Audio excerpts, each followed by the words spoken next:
Olá, aqui é Christian Fernandes, eu sou especialista em dependência química e sou co-idealizador desse evento que você está participando, o CONDEC. Eu vou falar para você sobre recuperação e sobre a importância de um programa de prevenção de recaída. Eu trabalho há 4 anos voluntariamente um programa que se baseia nessas informações, chamado Programa de Prevenção de Recaída, na comunidade psicossomática Nova Consciência, que fica em Capivari, no interior de São Paulo. Eu vou apresentar nessa palestra o máximo possível dessas informações, já que se trata de um programa extenso, né? Ele é feito hoje em 8 sábados, com 1h30 de duração em cada sábado. Então, é um total de 12 horas de muita informação sobre o que a gente vai falar agora, né? Então, eu já fiz esse programa para mais de 200 dependentes e existem diversos casos de recuperação que conseguem se manter com sucesso com base nessas informações, com base nesse programa de prevenção de recaídas, né? Há pouco tempo, recentemente, eu fui marcado numa foto no Facebook, né? Você é marcado em foto no Facebook hoje, você não sabe o que vem de surpresa ali, né? Mas eu tive uma grata surpresa, olhei uma foto ali, era um rapaz que esteve internado na Nova Consciência, ele estava ali com os 3 filhos dele, né?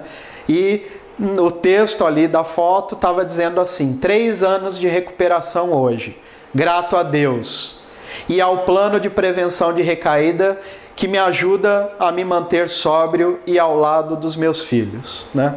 Então, isso com certeza demonstra o quanto essas informações são consistentes, e eu tenho convicção de que essas informações elas são capazes de mudar a sua vida ou mesmo a vida de um dependente químico que você conhece. Então, acompanhe até o final essa palestra que você vai entender como isso pode acontecer. No Brasil, nós temos hoje pouca literatura, infelizmente, sobre essa área, né? Esse é um dos livros que são conhecidos, do D. Alan Marlatt e diversos outros autores. É um dos mais conhecidos, mas é um livro técnico, né? Publicado pela editora Artimed, mas um conteúdo técnico e que às vezes pode não ajudar um dependente químico. Mas a base do que eu vou apresentar para vocês é esse livro, né? Chama Staying Sober. Ele infelizmente não tem uma tradução no Brasil, não é publicado no Brasil. Ele foi escrito por Terence Gorski, né?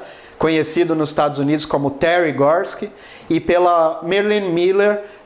Os dois são especialistas em dependência química, né, reconhecidos internacionalmente pela atuação que eles têm na área de recuperação, na área de prevenção de recaídas, né? Então, o Terry Miller, por exemplo, tem diversas publicações, né, e principalmente nessa área de prevenção de recaída, né? O próprio Staying Sober, ele tem um livro de trabalho, né, um workbook, tem muita coisa boa nessa área, mas infelizmente ainda não publicado no Brasil. A base do que eu vou apresentar para você aqui, ela é bastante simples.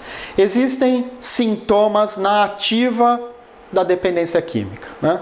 Enquanto a pessoa está usando droga, está bebendo, enquanto a pessoa está no que a gente chama de ativa, existem sintomas. E existem também sintomas na recuperação, na sobriedade, né? Então, a dependência química atua quando o dependente está usando, mas também quando ele está abstinente, quando ele está em recuperação. A dependência química é poderosa nas duas situações e ela é destrutiva nas duas situações, né? Então, em outras palestras do CONDEC, você vai entender melhor sobre essa doença. Eu não vou me concentrar nos detalhes da dependência química, eu vou me concentrar aqui agora para você nos detalhes da recuperação e da prevenção de recaída, né? Então, existe nas características da doença o que é chamado de síndrome de abstinência demorada. A síndrome de abstinência demorada é um conjunto de sintomas que ocorrem depois do que se chama de abstinência aguda, né? Aquela fase inicial quando a pessoa para o uso, né? O uso do álcool, o uso da droga que seja, ela enfrenta essa abstinência aguda, uma necessidade maior da droga, orgânica normalmente, mas depois que passa essa fase, começa a acontecer e pode acontecer a síndrome de abstinência demorada. A síndrome de abstinência demorada acontece como resultado dos danos que o dependente causou no sistema nervoso central, né? E também por causa do estresse que acontece por ele ter que lidar com a vida sem o uso, né? Grande parte dos dependentes usaram por muito tempo e eles não aprenderam a viver sem droga, né? Então faz parte do processo de recuperação, claro, aprender a lidar com a vida sem usar, e isso gera estresse, né?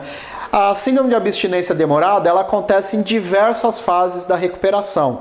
É isso que faz com que a dependência química seja uma doença incurável, né? Então acontece em diversas fases, mas os sintomas da síndrome de abstinência demorada, eles podem ir embora na hora, desde que o dependente tome as atitudes corretas que ele precisa tomar para conter esse avanço, né? A doença, a dependência química, ela pode ser administrada, mas ela não pode ser detida, né? A doença não tem cura. Somente medidas duradouras é que vão possibilitar que um dependente químico possa administrar a doença, né? Então, para a recuperação, né, para que exista uma recuperação de qualidade, 3 tarefas básicas são necessárias, né? A primeira delas é baseada nos 3 passos de alcoólicos anônimos, de narcóticos anônimos. Os 3 primeiros passos que dizem, o primeiro, né, que sozinho a pessoa não consegue parar. Segundo, que alguém pode ajudar a parar, né? No caso, o programa de 12 passos, ele fala que um poder superior pode ajudar a pessoa, seja Deus, seja quem a pessoa considere o poder superior. Então, sozinho ela não pode, mas alguém pode ajudá-la a parar. E o terceiro, talvez o mais importante, é que ela só vai parar, isso só vai acontecer se ela deixar essa ajuda acontecer. Sozinha ela não pode, alguém pode ajudá-la, mas ela precisa deixar que essa ajuda aconteça, né? A segunda tarefa para a recuperação, naturalmente, é a abstinência total do uso de qualquer tipo de droga, né? Então, não existe a possibilidade da pessoa entrar em recuperação se ela não estiver totalmente abstinente. E a terceira tarefa para a recuperação é reconhecer a necessidade de um programa diário, de um programa que possa servir de apoio para ela um dia de cada vez, né? O dependente químico, ele pode demorar anos para se ver livre dos problemas mais sérios gerados pela doença. Isso é bastante comum, porque normalmente o dependente químico usou, né, droga durante anos e anos, e ele pode demorar também muitos anos para se ver livre dos problemas mais sérios que a dependência química traz, né?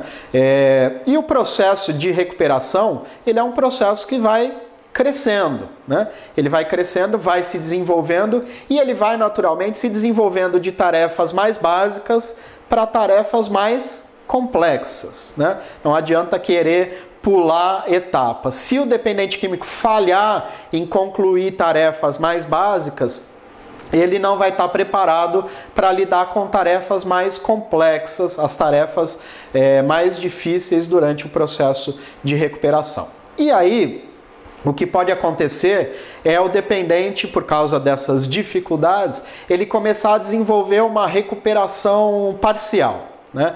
Quando o dependente começa a se confrontar com uma tarefa que ele acha que é incontrolável, que é intransponível, então ele começa a fazer um trabalho mais ou menos, né? E aí ele vai naturalmente enfrentar o que a gente chama de ponto de estrangulamento. É uma coisa que acontece de forma muito comum na recuperação de um dependente químico, né? É necessário que o dependente faça uma análise sincera e muitas vezes é necessário que ele tenha ajuda especializada para entender, né, esse ponto de estrangulamento. E também para que ele consiga não negar, né? O ponto de estrangulamento é uma situação que pode acontecer, qualquer tipo de situação, né? Para cada dependente pode ser uma coisa diferente, pode ser um relacionamento, né?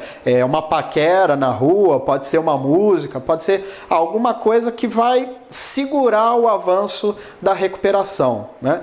E o dependente, ele naturalmente percebe que isso está acontecendo, né? E ele pode sofrer com esse ponto de estrangulamento porque não consegue avançar na sua recuperação.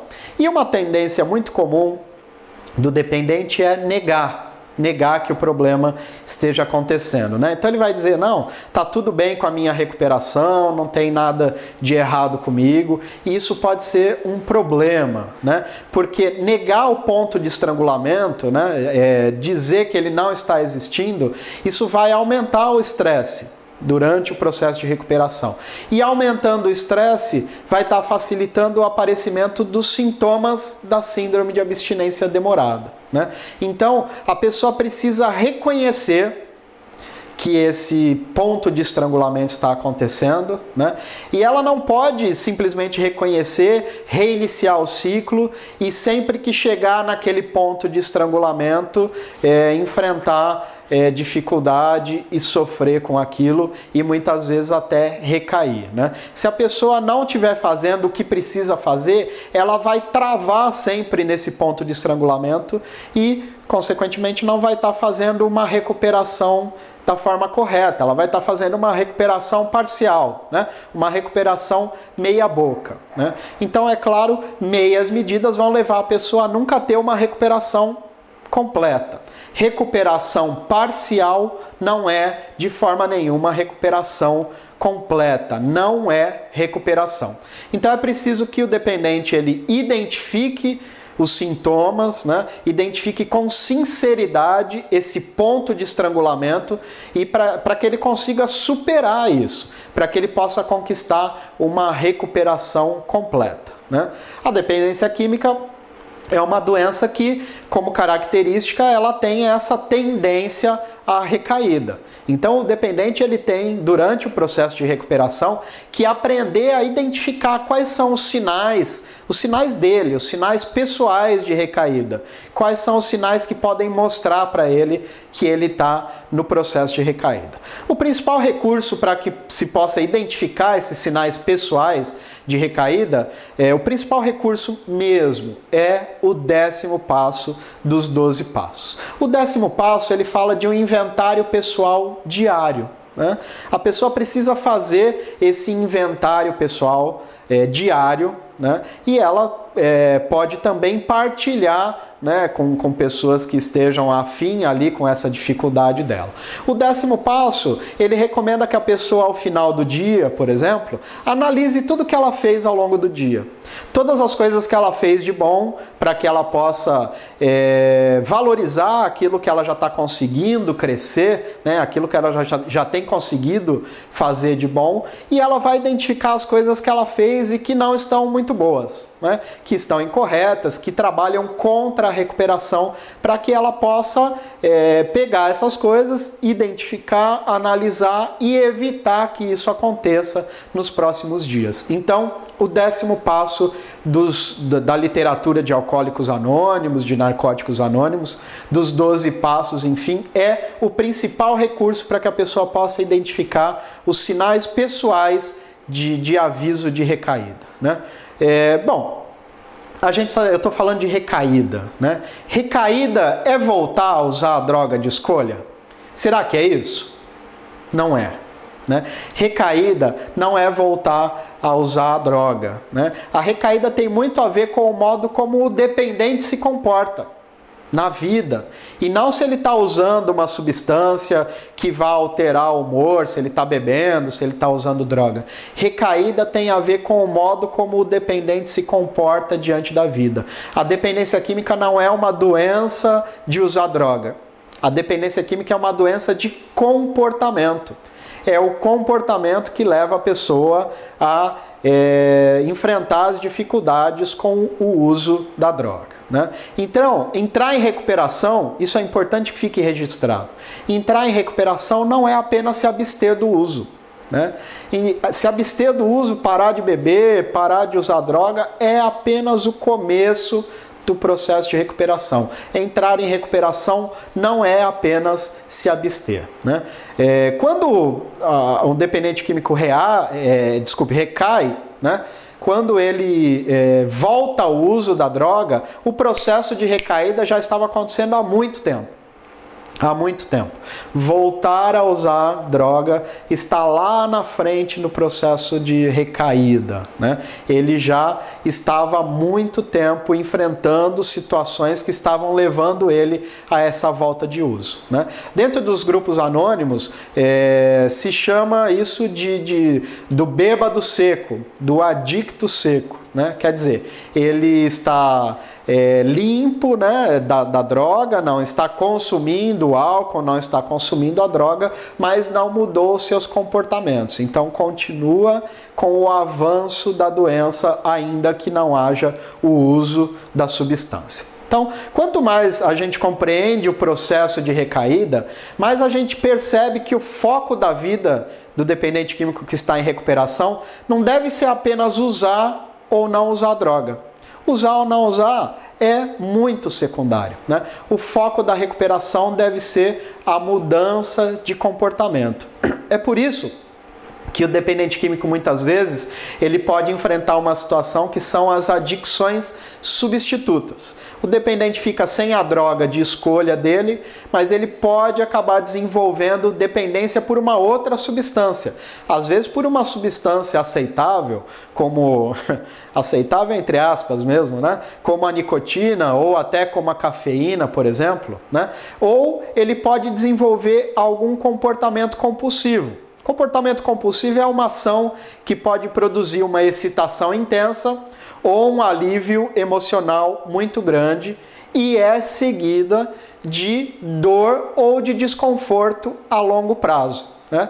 Então o comportamento compulsivo ele funciona igualzinho à dependência de uma substância psicoativa, né? A pessoa pode ficar excitada de forma muito intensa, pode ter um alívio emocional muito grande, mas normalmente isso tudo é seguido de desconforto ao longo prazo, né? Então, a longo prazo, né? Um desconforto a longo prazo. Esse comportamento ele vai substituir apenas o uso da droga. Então, são diversos, né, os comportamentos compulsivos que o dependente pode desenvolver, né? Os principais deles são, e eu vou falar disso muito rapidamente, né? Os principais são comer, né? Ou comer compulsivamente, ou o processo de não querer comer, né? Como anorexia, como a bulimia, como as dietas compulsivas que parece estar tão na moda hoje em dia, né? Ou então jogar, a necessidade compulsiva por arriscar, trabalhar demais, né, para se manter ocupado e consequentemente afastado de outras coisas, né? Exercícios físicos em excesso, né, de forma compulsiva. O sexo descontrolado, seja a pessoa que quer ter demais o sexo, né, ou não quer, que evita a relação sexual, né, que no caso a anorexia sexual, assim como acontece com a comida também. Gastar demais, a necessidade compulsiva de comprar ou de adquirir coisas, né, que parece que é um dos principais hoje em dia, né, esse consumismo desvairado que tem por aí. Ou mesmo a fuga, né, a necessidade de evitar as rotinas da vida, fugir das rotinas da vida, né, ou mesmo experimentar grandes emoções, um estresse muito intenso, né? As pessoas que vão para esportes radicais, ou mesmo se colocar em situações que vão desenvolver para ela um grande estresse, para que ela se mantenha sempre de forma compulsiva fazendo alguma coisa, né? Qualquer um desses comportamentos, eles são normalmente comportamentos que nós exercemos de forma normal, de forma produtiva, né? Todos nós vamos nos exercitar, vamos comer, vamos trabalhar, vamos nos relacionar sexualmente. Acontece que o dependente químico ele tem uma tendência a exercer compulsivamente qualquer coisa que passe pelo caminho dele, principalmente esses comportamentos que eu coloquei aqui, né? Então, recuperação integral, recuperação completa, recuperação feita com qualidade, ela tem que levar em consideração 3 coisas, né? Primeira delas, abstinência total do uso de drogas, né? E drogas, com certeza, inclui o álcool, né? A abstinência de qualquer comportamento compulsivo, porque se a pessoa se mantiver desenvolvendo ali um comportamento compulsivo, ela está com o avanço da doença acontecendo da mesma forma. Então, primeiro, abstinência de qualquer tipo de droga, segundo, abstinência de comportamento compulsivo e terceiro, melhora na saúde física, na saúde psicológica, na saúde social, na saúde espiritual, que é o que o dependente vai desenvolvendo ao longo do processo de recuperação, né? Essas três coisas elas têm que acontecer juntas para que a recuperação de fato tenha qualidade, né? A recuperação de um dependente, ela é um processo como estar numa escada rolante em funcionamento, né? É impossível que ele fique parado. A recuperação é um processo dinâmico, né? É impossível que ele fique parado. Então, é necessário que ele esteja prestando muita atenção nas coisas que estão acontecendo. Para que o dependente entre comece a desenvolver sintomas de recaída, não é necessário que ele faça nada. É necessário apenas que ele não esteja cuidando dos passos necessários para ter uma recuperação de qualidade. Se o dependente não estiver cuidando bem da sua recuperação, não tenha a menor dúvida, os sintomas da recaída vão começar a aparecer e ele vai estar num processo de recaída, né? Então, se não for feito o que é necessário, não vai funcionar e a síndrome de recaída vai tomar conta da vida desse dependente de novo, né? A síndrome de recaída é uma progressão que cria a necessidade da droga. Não é que ele vai usar a droga e aí ele está recaindo, né? Existe uma síndrome de recaída que vai criando a necessidade da pessoa usar a droga. O que a dependência química como doença quer é que o dependente volte a usar droga, porque a droga é que faz com que o dependente morra mais cedo, né? Isso é uma característica comum a diversas doenças, como a diabetes, por exemplo, como a hipertensão. A dependência é uma doença desse tipo. A doença quer que a pessoa volte a usar droga para que ela possa se matar o quanto antes, né? E esses sintomas, essa síndrome de recaída, ela acontece normalmente de forma inconsciente, né? Então, existem muitos sinais, muitas mudanças nos pensamentos, nas emoções, na personalidade da pessoa que ocorrem antes, muito antes que a pessoa volte a usar a droga. Então, o grande desafio para o dependente químico em recuperação é aprender a analisar os sinais de aviso dessa recaída, aprender a analisar esses sinais de forma consciente, tirar da inconsciência e trazer para a consciência essa informação, a análise desses sinais para que ele possa se proteger, né? Para isso, é claro, é preciso que haja mudança no pensamento, mudança nas atitudes diárias. O dependente só vai conseguir fazer um processo de recaída se ele modificar os comportamentos que ele desenvolveu ao longo de anos, usando droga, usando álcool, o que quer que seja. E, naturalmente, mudando as atitudes diárias, né? E é claro que todas essas mudanças vão gerar estresse, né? Mudar os nossos hábitos de vida normalmente geram estresse, para um dependente químico ou não, né? Então, para o dependente químico isso vai acontecer. E esse estresse, ele pode intensificar ainda mais os sintomas da síndrome de abstinência demorada. Então, é muito importante que o dependente químico esteja consciente do trabalho que ele precisa fazer. Porque se esse estresse se intensificar e principalmente se ele negar que esse estresse está acontecendo, ele está num processo bastante perigoso para a recuperação. Se acontece a negação, não vai ser possível que ele identifique de forma clara o que está acontecendo com ele. Negação é uma forma de mentir, né? Se você é dependente químico, se você conhece, convive com um dependente químico, você sabe muito bem que a mentira é uma das principais atitudes do dependente, né? Então, a negação, ela coloca o dependente próximo da mentira. Ele está enfrentando um problema, mas está dizendo que não tem problema nenhum, né? Isso coloca ele próximo da mentira. E quanto mais perto da mentira está um dependente químico, mais perto ele está da doença. A doença se alimenta desse processo da mentira para que ele possa se colocar em situações de risco. né? Então, é muito importante que o dependente trabalhe de forma correta a recuperação para que ele identifique os sinais de aviso de recaída e possa administrá-los de forma consciente. Eu vou apresentar para você agora essas fases da síndrome de recaída e os sinais de aviso de recaída que normalmente acontecem durante um processo de recuperação. E eu não vou entrar em detalhes, né? Vocês vão ver aqui 49 sinais de aviso de recaída. Eu não vou entrar em detalhe em cada um desses sinais, né? Porque, como eu disse, isso é um programa normalmente desenvolvido em 12 horas. A gente precisaria de muito mais tempo para detalhar cada um deles. Mas eu vou falar para você todas as fases e todos os sinais de aviso de recaída, e a base disso está no livro que eu mostrei, que é o livro do Terry Gorski, né? Então, são 49 sinais e 11 fases que eu vou falar agora. A primeira fase, ela fala dos sinais de aviso de recaída internos, né? Então, o primeiro sinal é o aumento do estresse, né? O dependente químico está em recuperação e aqui ele começa a ter sintomas de recaída, sinais de que ele está começando um processo de recaída, né?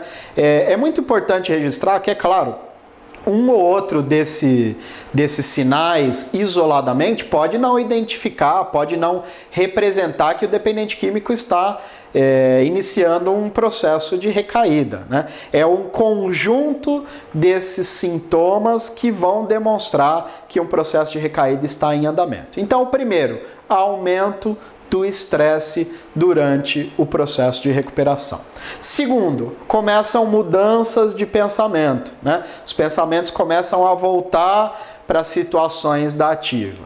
Terceiro, começam mudanças de sentimentos. Os sentimentos começam a ficar bagunçados novamente, como acontecia durante a ativa do uso de álcool, do uso de droga. Quarto, mudança de comportamentos. O dependente começa de novo a modificar os seus comportamentos. Não no caminho da recuperação, mas num caminho que está fragilizando a situação dele, que está caminhando para a recaída, né? A segunda fase fala da volta da negação, que eu já disse é um problema seríssimo, né? Então, nesse quinto sinal, o dependente químico ele começa a se preocupar com o bem-estar dele. Será que a recuperação vai dar certo? Será que está funcionando? Será que eu vou começar realmente a ter uma vida saudável? Ele se preocupa, algo que ele não deveria fazer, né? Porque a preocupação não deve ser no que vai acontecer, a preocupação deve ser nas atitudes que ele precisa ter no dia a dia, né? Então, o dependente químico se preocupa e o sinal seguinte, que é o sexto sinal, é a negação da preocupação. Não, eu não estou preocupado com o que está acontecendo, está tudo certo, está tudo bem. Interiormente ele está preocupado e aí ele mente, ele nega essa preocupação, né? Então isso é uma fase bastante delicada. A terceira fase fala do impedimento e do comportamento defensivo, né? Então, o sétimo sinal fala que a pessoa acredita que nunca mais vai usar. Ou ela fala para ela mesma, ou ela acredita mesmo. Eu nunca mais vou usar droga, né? A pessoa não tem esse controle. A dependência química é uma doença incurável, né? É uma doença progressiva, é uma doença fatal, é uma doença contagiante, né? Então, a pessoa acreditar que ela nunca mais vai usar é um processo bastante delicado. Ela não tem que fazer esse tipo de promessa que não está ao alcance dela poder cumprir. O oitavo sinal fala da questão de trabalhar com o programa dos outros, como se diz nos grupos anônimos, né? Que é o quê? A pessoa cuidar da vida dos outros. A pessoa vai num grupo, mas aquela pessoa, olha lá o que ela está fazendo, ela está recaindo, olha o meu irmão, o que ele está fazendo, olha a minha mãe, o que faz, olha meu pai, olha esse, olha aquele. Cuidar da vida do outro e parar de cuidar da vida dela mesma, né? Então, isso é um sinal que tem que ser analisado. Nono sinal, ficar na defensiva, né? A pessoa chega e fala, mas olha, será que você não está com algum problema nessa área aqui? Você estava tão bem, agora você está mudando. A pessoa já fica na defensiva. Não, tá tudo bem, né? Não se meta na minha vida, tá tudo certo com a minha recuperação. Outra coisa, o comportamento compulsivo, como eu já falei, né? A tendência a desenvolver um comportamento compulsivo com qualquer que seja a coisa, a situação, né? Uma das pessoas que esteve internada na comunidade Nova Consciência, por exemplo, iniciou o processo de recaída dela desenvolvendo um comportamento compulsivo bastante interessante. Ela pescava demais. Né? Ela ia até a chácara ali que quem está internado na Nova Consciência se utiliza, ia com o filho, né? Um rapaz, ele pegava o filho todos os dias e ia com o filho pescar. Olha que situação linda, né? Recuperando os laços com o filho e tudo mais, e ia pescar. Só que acontece que ele começou a ir pescar todos os dias. Todo dia ele estava lá, 7h30, 8 horas da manhã, pescando com o filho, todos os dias. Ele estava desenvolvendo um comportamento compulsivo. Ele estava se mantendo na ativa da doença. E é claro, o que aconteceu em um dia foi que ao invés de acordar, pegar o filho e ir pescar, ele acordou e entrou dentro de uma biqueira para comprar droga e voltar a usar, né? Então, 10º sinal e um dos mais importantes, comportamento compulsivo. 11º sinal fala do comportamento impulsivo, né? A pessoa reagir de forma impulsiva às situações. Bom, quarta fase é a fase da construção da crise. Então, o 12º sinal, ele fala da visão de túnel. A pessoa se fixar numa ideia e não conseguir enxergar nada que esteja além daquilo que ela quer enxergar, né? A visão de túnel é como o cavalo mesmo com a viseira, né? A pessoa só consegue enxergar aquilo que ela coloca ali na frente dela como um objetivo, e é claro que se ela não está cuidando muito bem da recuperação, normalmente essa visão não é uma visão boa, não é uma visão que está levando ela para um bom caminho, né?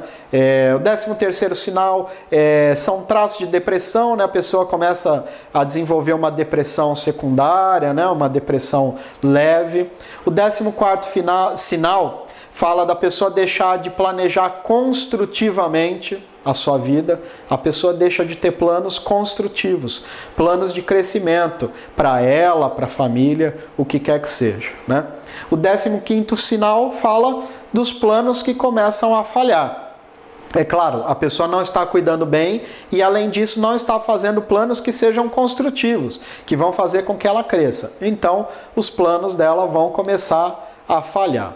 E o 16º sinal, que ele fala da tendência à solidão. O dependente vai achar as coisas não estão dando certo, meus planos estão falhando, eu não sirvo mesmo para nada, nada está dando certo, isso aqui não está funcionando, então é melhor ficar sozinho no meu quarto e tudo mais, né? Isso é um sinal claro de aviso de recaída, né? A quinta fase, ela fala da imobilização, da incapacidade da pessoa de iniciar ações, de desenvolver coisas, né? Então o 17º sinal fala dos devaneios, das ilusões, né? Se você é dependente químico ou se você convive com um dependente químico, você sabe muito bem do que eu estou falando, né? O dependente químico, ele é cheio de devaneios, ele é cheio de ilusões, ele é cheio de fazer planos com coisas que ele não tem e que ele não está fazendo nada para conquistar, né? Ele faz planos com o prêmio da Mega Sena da virada, mas ele nem joga na Mega Sena da virada, né? Ele faz planos do que ele vai fazer com os filhos dele no fim de semana, mas ele nem vai ver os filhos no fim de semana. E faz planos, ilusões, devaneios, né? Planos que não vão se concretizar porque ele não está fazendo por onde e que também não são planos que vão levá-lo para um caminho bom bom, para um caminho agradável, para um caminho que auxilie na recuperação, né? O 18º sinal fala do sentimento de que nada tem solução, que é muito semelhante ao que eu estava dizendo. Nada vai dar certo. Essa recuperação não vai funcionar. Eu não vou conseguir ficar em recuperação de jeito nenhum, né? Um sinal. 19º sinal, desejo imaturo de ser feliz. A felicidade é um processo que se conquista com uma realização constante de coisas. O desejo imaturo de ser feliz é a pessoa acordar e eu gostaria de ser extremamente feliz com a minha esposa, com os meus filhos, no meu trabalho, mas não está fazendo nada para que isso aconteça, né? Um desejo imaturo, infantil. A 6ª fase fala da confusão e das reações exageradas. O 20º sinal fala da dificuldade de pensar com clareza, né? De se concentrar, de pensar com clareza. O 21º sinal fala da dificuldade em lidar com os sentimentos, com as emoções. A pessoa já começa a ter essas dificuldades.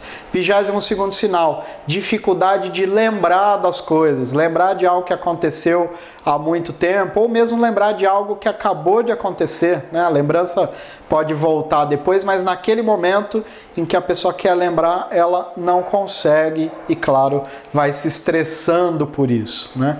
23º sinal fala de períodos de confusão que vão acontecendo e que vão trazendo, claro, também estresse, né? 24º sinal fala da dificuldade de lidar com esse estresse. Quer dizer, as coisas foram acontecendo, foram trazendo estresse e aí vai naturalmente acontecer essa dificuldade de lidar com esse estresse, né? 25º sinal, ele fala da irritação com os amigos, com os familiares. Então a pessoa se irrita com pessoas que estão muito próximas, com pessoas que ele ama, que ele gosta, né? Vai se irritar. E o 26º sinal fala da questão de se irritar com facilidade, né? Ele se irrita ali primeiro com os amigos, com os familiares e depois ele começa a se irritar com qualquer coisa que aconteça. E com grande facilidade ele vai ficando irritado, né? E irritadiço. 7ª fase vai falar já de uma fase onde acontece uma depressão mais forte, uma depressão mais persistente. Os hábitos alimentares irregulares no 27º sinal, eles já vão se complicando, né? Já vai perdendo os hábitos regulares e vai começando a cuidar da alimentação de forma irregular. O 28º sinal fala da incapacidade de tomar iniciativas. O dependente vai perdendo essa capacidade de agir, de tomar iniciativa, de realizar as coisas, né? 29º fala da dificuldade para dormir tranquilamente, né? Talvez uma das coisas que mais possa trazer estresse para a pessoa, né? A dificuldade de dormir, né? A falta do sono vai, claro, trazendo muito estresse para a vida da pessoa. E 30º sinal, a perda de uma rotina diária. Ele, quando entrou em recuperação, o dependente químico, ele primou por desenvolver uma rotina diária, uma rotina, né, de horários, de atividades para se alimentar, para fazer as mais diversas coisas do dia a dia. E aí, nesse 30º sinal de recaída, ele já começa a perder essa rotina diária, já começa a complicar ali no meio do caminho, na vida dele, essa rotina. 31º sinal, né, fala do período de profunda depressão. Né?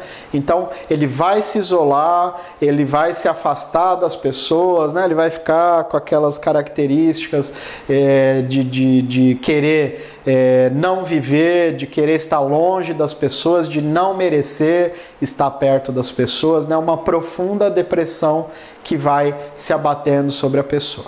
E a gente começa a 8ª fase, que é a perda do controle do comportamento. Você vê quantas coisas estão acontecendo antes de voltar a usar droga, antes de pensar a voltar a usar droga, né? E isso tudo faz parte desse processo de recaída. Então, a 8ª fase, que fala da perda do controle do comportamento, tem lá 32º sinal, que é a participação nas reuniões de tratamento ou em grupos de tratamento. Essa participação começa a ficar irregular.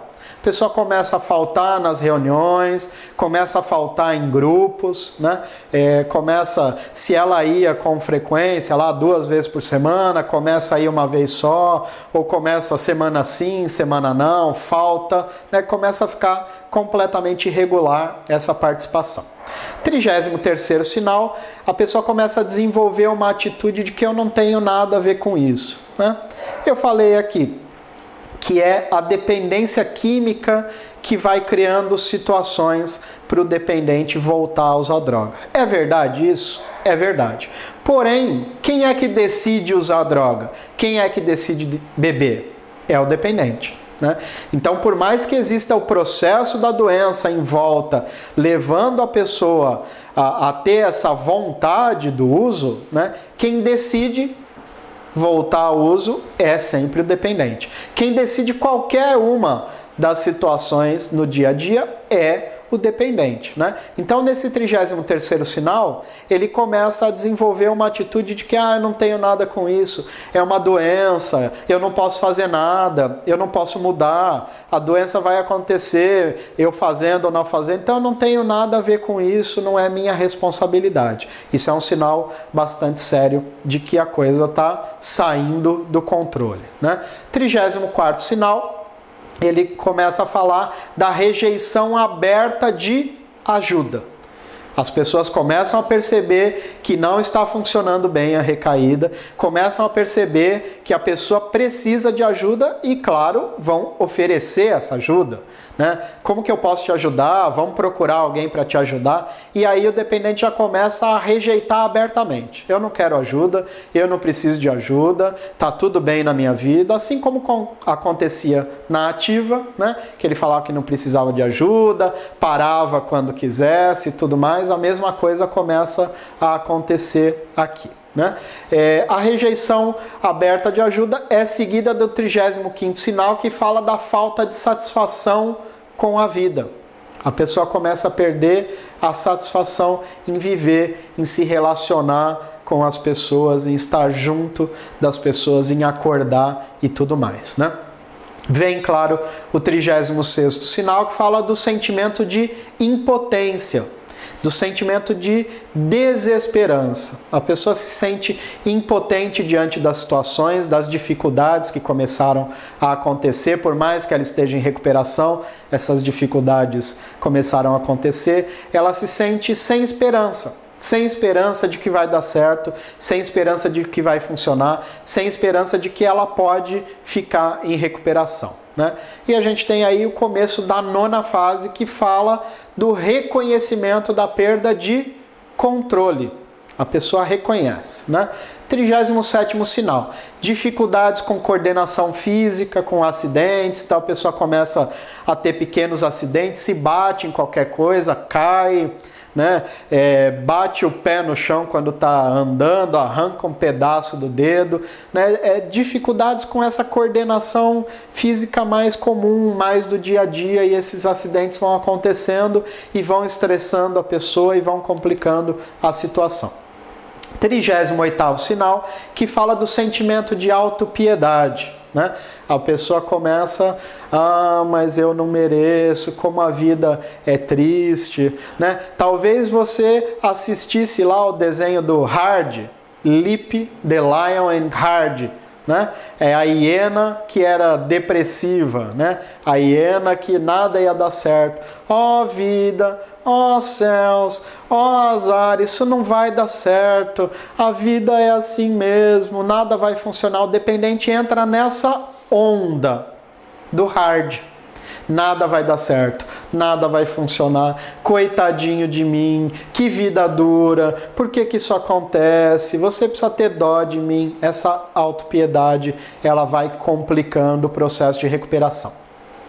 39º sinal, os pensamentos de beber e de usar socialmente começam a aparecer. Veja, não estou dizendo que a pessoa vai usar ou que ela vai beber. São pensamentos de beber ou de usar socialmente. Nossa, mas vai ter aniversário do meu primo e a família vai estar toda reunida. Será que eu não posso ir lá e não posso tomar uma cervejinha só? Ah, mas meu amigo de infância, crescemos juntos, ele vai casar. Mas eu não posso ir no casamento dele? Não, eu posso ir no casamento, eu sei. Mas aí todo mundo vai estar bebendo. Só eu vou estar tomando Coca-Cola? Só eu vou estar tomando suco de laranja? Será que eu não posso só nessa festa, só nesse casamento, só ali socialmente com os meus amigos de infância beber um pouco? Os pensamentos começam a aparecer. E é socialmente, né? Como tá cheio de gente por aí que bebe socialmente ou que até usa droga socialmente, não quer dizer que isso faça bem para essas pessoas, né? Mas para o dependente é óbvio que isso não vai funcionar de forma nenhuma, mas ele não bebeu, não usou, teve pensamentos de fazê-lo socialmente, entre aspas, né? Vem o 40º sinal, que fala das mentiras que começam a acontecer. E aí ele começa a mentir de forma consciente. Ele começa a contar mentiras percebendo que está contando mentira. Mas e aí, fulano? Como é que você está? Você está um pouco diferente nesses últimos dias? Não, tá tudo bem. É que eu tô cansado, eu trabalhei demais. E começa a inventar mentiras, né? Mesmo para pessoas que estão ali para ajudá-lo, para pessoas que entendem da dependência, ele começa a contar mentiras, né? Um sinal muito complicado. 41º sinal, perda completa da autoconfiança. A pessoa começa a pensar, mas olha, eu menti para minha mãe, menti pro meu padrinho do grupo, as coisas começaram a dar errado, eu tive vontade de beber, olha que loucura, tive vontade de ir pro futebol com os meus amigos, porque eu sei que no final eles vão usar droga, e eu tive vontade de ir para usar só um pouquinho. Ele começa a perder a confiança nele mesmo. A confiança de que ele é capaz de se manter em recuperação, né? E é aí que vai começar a 10ª fase, a fase da redução de opções, né? Então o 42º sinal, ele vai falar dos ressentimentos que começam a acontecer de forma irracional, né?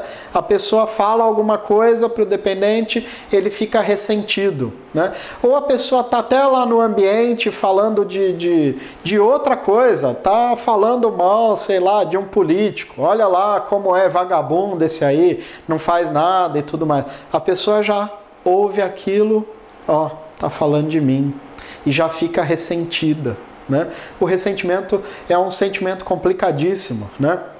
Eu costumo dizer em palestras que ressentimento é como você sair carregando um saco preto grande, cheio de lixo. Você pega aquele saco, né, cheio de lixo, escorrendo até, você coloca nas suas costas e sai andando com aquele saco, né? Aquele cheiro te acompanhando, aquele líquido escorrendo em você, né?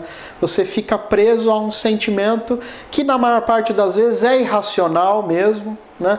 Nem tinha por que estar acontecendo, a pessoa nem queria machucar você, nem queria magoar, e você se sente ou fica preso àquilo, não consegue viver sem encarar aquela lembrança daquilo, né? E se livrar de ressentimento é sempre uma questão bastante delicada, né? O Fagner já dizia na música, né? Cantando a música, ressentimento é o sentimento ilhado, morto e amordaçado que volta a incomodar, né? Bom, 43º sinal, a pessoa começa a parar todo o tratamento, parar os grupos de terapia, o que quer que ela esteja fazendo naquele momento. Para por completo. Não vai mais ao grupo, não vai mais para um tratamento, né? Começa a não atender padrinhos, não atender as pessoas, né? uma fase já bastante crítica. E aí vem o 44º sinal, que fala da solidão. A pessoa começa a enfrentar uma esmagadora solidão, uma frustração muito grande por tudo que aconteceu, por todo o processo de recaída que ela não queria que acontecesse. Ela gostaria de se manter em recuperação, mas aí ela se frustra porque as coisas não aconteceram e começa a sentir raiva e começa a ficar tensa com essa situação, né? E aí vem o 45º sinal, que fala da perda do controle do comportamento. A pessoa perde completamente o controle. Ela começa a fazer coisas que ela não queria fazer, mas ela não consegue mais controlar. Começa a falar coisas que não queria dizer para as pessoas. Começa a desenvolver situações no dia a dia que estão muito longe de estarem sob controle dela, né? E a gente chega na 11ª fase, a volta do uso ou o colapso físico e emocional da pessoa, né?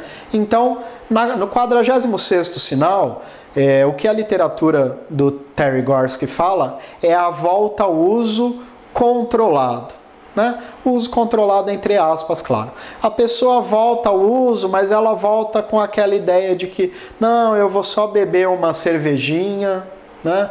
Eu vou usar só um pouquinho, é só uma pedrinha, é só um cigarrinho, é só uma carreirinha, né? É só um pouquinho. Eu estou controlando. Eu vou usar um pouco e eu vou controlar.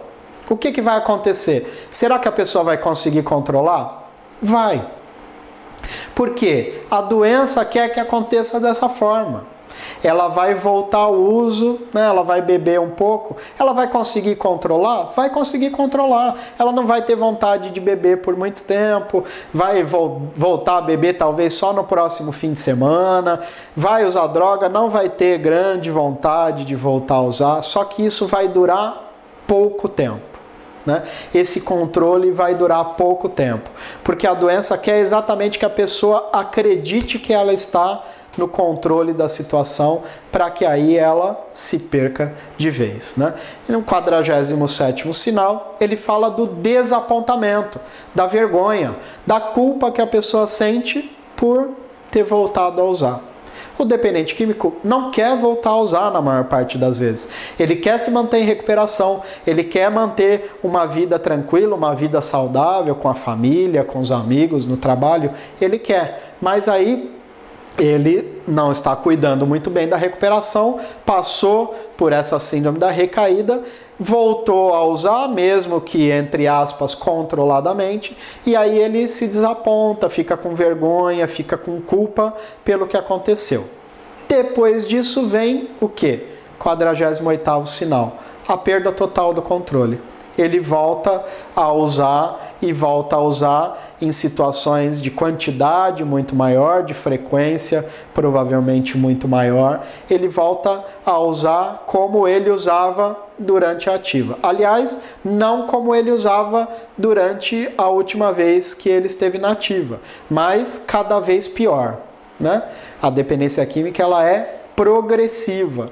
Então, cada vez que a pessoa retoma, volta a usar a droga, qualquer que seja a droga de escolha dela, ela vai estar numa situação pior. O uso vai estar pior. O uso vai fazer com que as consequências sejam mais difíceis, as complicações que vêm dela sejam mais difíceis. E aí a gente tem o 49º e o último sinal, que é naturalmente todos os problemas na vida da pessoa e na saúde da pessoa voltando a acontecer de novo. E voltando a acontecer, como eu acabei de dizer, de forma pior, muito pior, grande parte das vezes, né? Os problemas retomam, os problemas de relacionamento, os problemas no trabalho, os problemas com a família, os problemas com os amigos, os problemas com a vizinhança, os problemas físicos, né, de saúde, tudo isso retoma e a pessoa está novamente na ativa, novamente no uso descontrolado da droga, né? Então, isso é o que acontece se a pessoa não está cuidando bem da recuperação, né? As recaídas, é natural, elas não são necessárias. Não são necessárias. A recaída faz parte da doença. A pessoa vai ter vontade de recair. O processo de recaída, ele está nas características da doença. Mas a recaída não é necessária. Não quer dizer que porque a recaída faça parte, que ela vai ter vontade, que ela vai ser impulsionada, vamos dizer assim, a recair, que ela precisa de fato recair, né? As recaídas não são necessárias. Muitos recaem, é claro, porque não entendem como funciona esse processo de recaída que eu acabei de falar para você, não entendem esse processo e não fazem o que é necessário para se prevenir desse processo. Então, a pessoa recai porque ela não entende como é que funciona o processo de recaída e porque ela não faz o que tem que fazer para se prevenir. A base toda desse trabalho é que a pessoa possa entender como funciona o processo de recaída e que ela possa programar, determinar, elaborar para ela um plano de prevenção de recaída, para que ela tenha sensação de segurança. Esse plano vai trazer para o dependente químico a sensação de segurança, a sensação de que ele consegue e ele vai conseguir, se ele colocar esse plano em prática, ele vai conseguir administrar a doença. Ele vai conseguir, se ele definir um plano e se ele, claro, colocar esse plano em prática da melhor forma possível, né?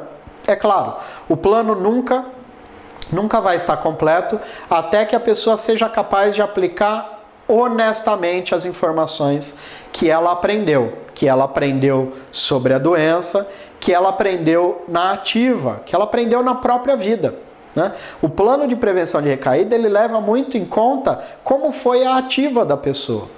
Como foi a vida dela com a droga, como foi a vida dela desde que a dependência química começou a se desenvolver, né?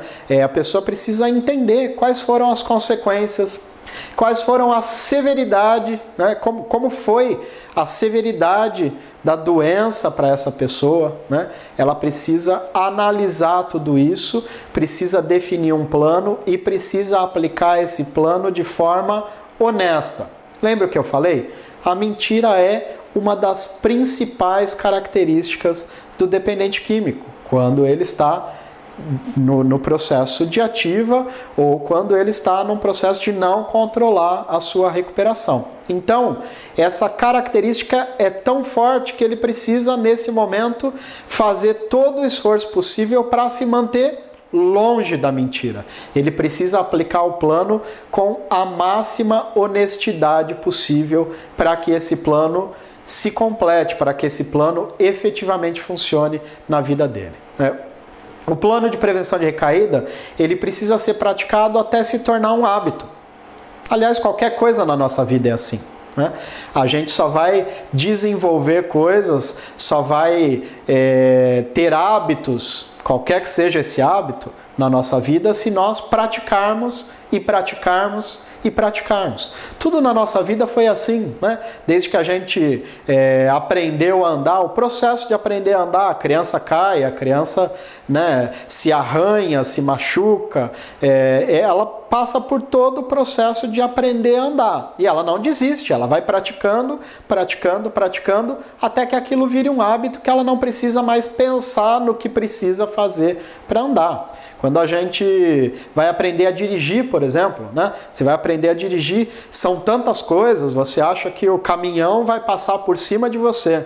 Meses depois você percebe que a distância que o caminhão está passando, passa um outro carro no meio, né?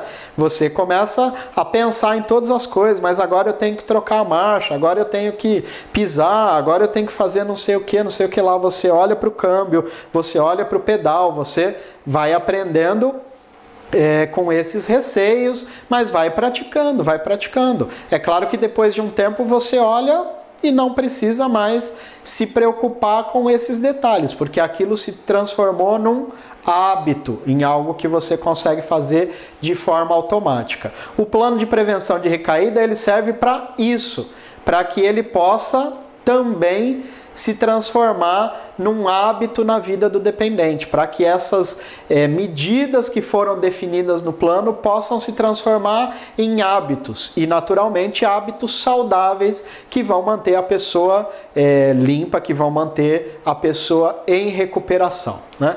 Então, existem alguns passos para esse plano de prevenção de recaída. Eu vou mostrar para você, vou falar para você quais são os principais passos desse plano e o que a pessoa precisa fazer para que ele seja de fato um plano que auxilie. O primeiro passo, ele fala da estabilização, né? A pessoa precisa, antes de tudo, voltar a ter autocontrole e voltar a ter comportamento saudável. É claro, ela precisa retomar o controle da vida dela, né? Retomar o controle sobre as atitudes dela, e precisa começar a desenvolver comportamentos saudáveis para que eles sirvam de base para esse plano todo que ela vai fazer. Então, primeiro de tudo, a estabilização. Segundo passo é uma autoavaliação. Ela tem que descobrir o que acontece na mente dela, no coração, o que acontece na vida, né? O que é que a dependência química trouxe para a vida dela? Quais são os pensamentos que estão ali? Quais são as crenças? Quais são os sentimentos que ela está desenvolvendo, né? Quais são as situações na vida que ela desenvolveu e que agora ela talvez precise modificar? Então é essencial que exista essa autoavaliação sobre o que está acontecendo na mente, no coração e na vida como um todo, né? O terceiro passo, ela precisa se educar sobre a recaída, porque a melhor forma de se prevenir das dificuldades é aprender sobre a doença, aprender o que ela precisa fazer para se prevenir, como é que ela vai conseguir se manter em recuperação, como é que funciona a recaída, quais são esses sinais, como que ela vai trabalhar a administração dessa recaída se isso começar a acontecer, né? Lembrar lá do 10º passo, dos 12 passos, que é o inventário diário. Ela vai ter que aprender como é que funciona e o que ela precisa fazer, qual é a parte dela nesse processo de prevenir o avanço da síndrome de recaída, né? O quarto passo fala da identificação dos sinais pessoais de aviso de recaída. Eu apresentei para você os 49 sinais de aviso de recaída que fazem parte do estudo do Terry Gorski, né? Um estudo feito com centenas e centenas e centenas de dependentes químicos, que mostraram que esses sinais eles são normalmente muito comuns à imensa maioria desses dependentes. Mas a pessoa precisa identificar os sinais pessoais dela. Quais são as situações que acontecem no processo de recaída e que pegam para ela? Vão aparecer, talvez, sinais que sejam muito específicos, de posturas da vida da pessoa, né? Então, esse quarto passo ele é essencial. A pessoa tem que identificar quais são os sinais dela, entendendo quais são os sinais que normalmente acontecem com a maior parte das pessoas, mas identificando quais são os sinais pessoais, né? Quinto passo, administrar esses sinais, é claro. Não adianta só você descobrir quais são os sinais, você vai precisar administrar esses sinais, né? Aprender a como interromper esses sinais antes que perca o controle, né? Aprender, os sinais são esses, esses e esses. O que eu tenho que fazer para interromper esses sinais? Mais uma vez, 10º passo, inventário diário. Vai dar para a pessoa a possibilidade de perceber o que ela está fazendo de certo, o que ela está fazendo de errado, o que ela precisa modificar nos próximos dias, o que ela precisa interromper imediatamente para que não haja o avanço da síndrome de recaída. Então, ela tem que aprender no quarto passo e no quinto passo, claro, administrar esses sinais antes que perca o controle. Sexto passo é o treinamento do inventário. Aprender a como ficar consciente dos sinais de aviso. Vai aplicar constantemente o 10º passo. Vai aplicar constantemente essa ideia de analisar o que está acontecendo no dia a dia. A maior parte dos sinais de aviso de recaída, eles acontecem de forma inconsciente. A maior parte desses 49 sinais que eu falei. Inconsciente. Então a pessoa precisa conseguir trazer isso para consciência. Que é o que? Treinar o inventário. O inventário do que ela fez durante o dia. O inventário das atitudes, das posturas que ela tem tido, né? O 7º passo fala de rever o programa de recuperação. Ter certeza de que o programa de recuperação está sendo capaz de ajudar a pessoa, né? Ela precisa ter certeza que o programa está funcionando. Ela vai rever, ela vai analisar quais são as posturas, né? Ela vai analisar o que está acontecendo, o que ela tem colocado em prática, se isso está funcionando ou se não está funcionando. Ela tem que ter certeza de que o plano que ela desenvolveu e que ela está colocando em prática está sendo capaz de ajudar realmente a que ela se mantenha em recuperação. O 8º passo, se envolver com pessoas importantes, né? A pessoa precisa, primeiro, ensinar outras pessoas a como auxiliá-la, a como trabalhar com ela. Grande parte das pessoas não entende o que é a dependência química, não entende o que é a recuperação, não entende como funciona um processo de recaída, né? Esse é um dos motivos, por exemplo, que levou a gente a querer desenvolver esse evento que você está participando. O CONDEC tem esse objetivo de auxiliar a maior parte das pessoas a entender o que é a dependência química, como funciona a recuperação, como funciona ou como pode funcionar a recaída, né? Então, o dependente, dentro do plano de prevenção de recaída dele, ele precisa se envolver com pessoas importantes, seja um padrinho do grupo anônimo, seja um terapeuta, seja alguém da família que estudou, que entendeu como funciona, seja um amigo, pessoas importantes. Ele não vai buscar ajuda com alguém que bebe, ele não vai buscar ajuda com alguém que usa droga, seja regularmente ou não. Ele não vai buscar ajuda com alguém que não entende da doença e que vai falar para ele, não, imagina, você não tem problema nenhum, esquece isso, todo mundo bebe, todo mundo usa droga, né? Ele vai ter que procurar pessoas que tragam segurança, pessoas que sejam importantes para o processo de recuperação dele, né? Se ele conhece uma pessoa, gostaria que essa pessoa ajudasse, a mãe, o irmão, a esposa, e a pessoa não entende, ele vai orientar essa pessoa, vai levar informação, vai levar literatura, essa pessoa pode procurar, né, alternativas, grupos anônimos, cursos, para também entender como é que funciona. Mas esse é um passo extremamente importante, o 8º passo, se envolver com pessoas que sejam importantes para o processo de recuperação, né? E, por fim, o 9º passo, que é a renovação constante. A pessoa vai precisar constantemente, regularmente, atualizar o plano de prevenção de recaída. Atualizar, analisar o que eu defini aqui como plano, o que funcionou, o que não funcionou, o que precisa ser mudado, o que precisa ser melhorado, o que eu já posso cortar agora. Ela precisa constantemente estar analisando esse plano. Porque a tendência, e essa é normalmente uma tendência do ser humano, é nós nos acomodarmos com as situações. E a gente vai deixando, e as coisas vão se desenvolvendo, e muitas vezes vão se desenvolvendo sem que a gente esteja prestando atenção, sem que a gente esteja cuidando disso. Então é necessário que o dependente constantemente renove esse plano, analise se ele ainda está efetivo, se ele ainda está ajudando, né? Esses são os 9 passos do plano de prevenção de recaída. Então, por fim, eu quero dizer para você que com um plano de prevenção de recaída, né, com esse conhecimento que o dependente pode ter, ou que um dependente que você conheça pode ter, ou você, se você é dependente, é possível lidar com a sobriedade, é possível se manter em recuperação, é possível identificar o avanço da síndrome, é possível identificar esses sinais de aviso de recaída e parar o avanço da recaída antes que seja tarde, antes que se perca